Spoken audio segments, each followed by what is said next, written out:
Let's get into 10 minutes a day. Of course. Next one. Music is made of the same medium as speech, the sound sequence.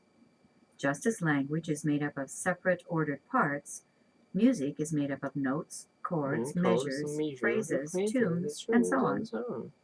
Because both language and music have structure, our ability to understand and learn them comes naturally.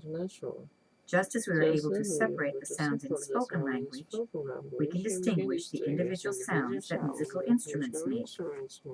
When we hear someone speak a foreign language, we notice how continuous the speech seems, but we cannot distinguish single words. The experience of hearing a foreign music is sort of the same. We aren't sure what counts as a note, or where one note ends and another begins. The sound system of a musical language defines musical sounds. This is why we are able to distinguish one sound from another, to recognize the difference between A and A sharp.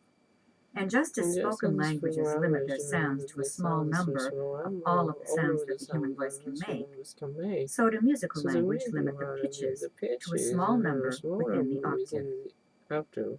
Like spoken language, music has syntax. Musical syntax refers to the relationships, such as the hold between notes and chords and phrases. The primary purpose of musical syntax is to control and order the flow of information streamed to the ears. Musical syntax reduces the randomness of sound. It produces patterns of melody and harmony, thus allowing us to process a phrase and to understand it.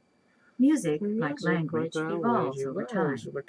An example of a sound change in a musical language could be the introduction of a new instrument, or the slow advance of a particular vocal technique, things that change the color of the sound.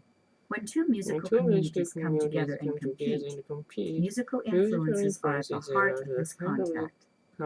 One of the most dramatic results of competition in music is American jazz. Two very distinct musical languages, the African and European, had existed side by side in American society, so the ground was fertile for the evolution of jazz, a new musical language containing elements of both African and European music.